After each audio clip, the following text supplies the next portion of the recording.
नमस्कार, आपके साथ मैं रोहित कुमार। आप है न्यूज फॉर नेशन पर। मुकेश सहनी का क्या होगा? मुकेश सहनी को कितनी सीटें देने जा रही है महागठबंधन, या फिर मुकेश सहनी खुद अकेले अपने दम पर चुनाव लड़ेंगे? इन तमाम चीजों पर से सस्पेंस कुछ देर बाद कह सकते हैं कि खत्म हो सकता है।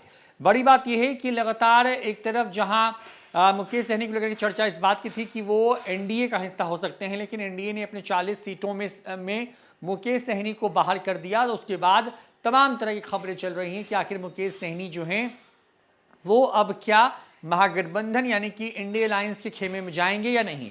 इन तमाम चीज़ों पर बात हो रही है, अंदर खाने से इस बात पर चर्चा हो रही है। मुकेश सहनी ने एक तरीके से कहें कि इस पूरे मसले पर चुप्पी साध रखी है, तो ये साफ नहीं हो पा रहा है कि आखिर मुकेश सहनी क्या बड़ा फैसला लेने वाले हैं। लगातार बिहार के मल्लाहों की हक की बात करने वाले मुकेश सहनी अचानक से सीन से गायब कहाँ हैं? ये तमाम ऐसे सवाल हैं जो कि लगातार लोग जो है पूछ रहे हैं या फिर जानना चाहते हैं इन सवालों के जवाब। बता दें कि देर रात दिल्ली में तेजस्वी यादव और कांग्रेस के बड़े नेताओं की दिल्ली में महत्वपूर्ण मीटिंग हुई। इस मीटिंग में जो है तमाम मुद्दों पर बातचीत हुई है। जानकारी के मुताबिक तेजस्वी यादव जो हैं वो कांग्रेस को बिहार में करीब 9 सीट देने को तैयार हो गए हैं।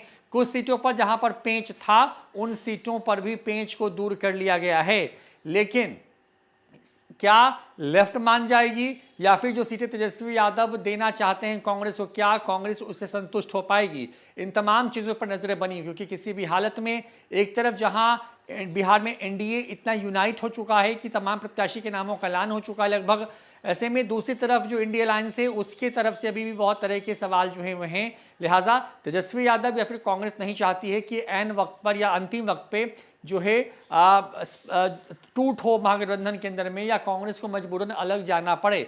इन तमाम चीज़ों पर जो सबकी नजरें हैं वो टिकी हुई हैं, उस पर भी बताएंगे। लेकिन मुकेश सहनी कहाँ से चुनाव लड़ेंगे? मुकेश सहनी क्या महागठबंधन में फिर से आएंगे? साल 2020 के विधानसभा चुनाव के दौरान जब मुकेश सहनी महागठबंधन का हिस्सा थे 19 के लोकसभा चुनाव के दौरान, तो उसके बाद 20 में उनको एक भी सीट नहीं दी गई थी और मुकेश सहनी पटना के होटल मौर्या से बाहर निकलते हुए कहते हुए निकले थे कि उनके पीठ पर जो है वो चाकू खंजर जो है वो मारा गया है। उसके बाद मुकेश सहनी ने फिर जो है एनडीए का साथ कर लिया था और बिहार में एनडीए के सहयोगी के तौर पे चुनाव लड़ा था, लेकिन बाद में उनके तमाम विधायकों को जो है वो बीजेपी ने तोड़ लिया, जिसके बाद मुकेश सहनी जो है एक तरीके से बीच सड़क पर आ गए थे। लेकिन मुकेश सहनी ने अपनी जिद नहीं छोड़ी, वो लगातार बिहार को लेकर के बिहार के मल्लाहों को लेकर के उनकी आवाज़ बन करके लगातार घूमते रहे, उनके लिए लगातार उनके बीच में रहे। और अब क्योंकि जो है एनडीए के अंदर में मुकेश सहनी के लिए कोई बहुत स्कोप नहीं है, तो अब देखना होगा कि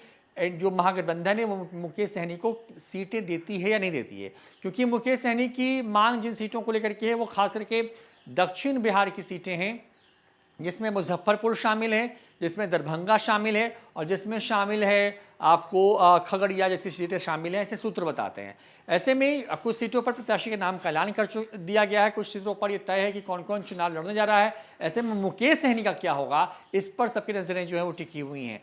मुकेश सहनी पत्ते अपने खोल नहीं रहे हैं। जानकारी जो है वो यही है कि तेजस्वी यादव और बाकी लोगों से उनकी बात हो रखी है, लेकिन वो बात जो हुई है वो क्या हुई है और उस बात का फलाफल कब निकल के सामने आएगा, उस बात के का नतीजा कब निकल के सामने आएगा, इस पर सबकी नजर टिकी हुई है। दिल्ली में आज भी जो है कांग्रेस के बड़े नेताओं के साथ तेजस्वी यादव की बड़ी मीटिंग होने वाली है और इस मीटिंग के बाद जब तेजस्वी यादव की वहाँ पर मीटिंग संपन्न हो जाएगी तो उसके बाद जो है अगर बात करें आपको मुकेश सहनी को लेकर के, तो मुकेश सहनी की वीआईपी पार्टी को लेकर के भी तस्वीर साफ हो सकती है कि आखिर मुकेश सहनी की जो है वो क्या करने जा रहे हैं और उनके भविष्य में क्या चीज़ें तय लिखी गई। फिलहाल इस खबर में इतना, देखते रहिए न्यूज़ फॉर नेशन। नमस्कार।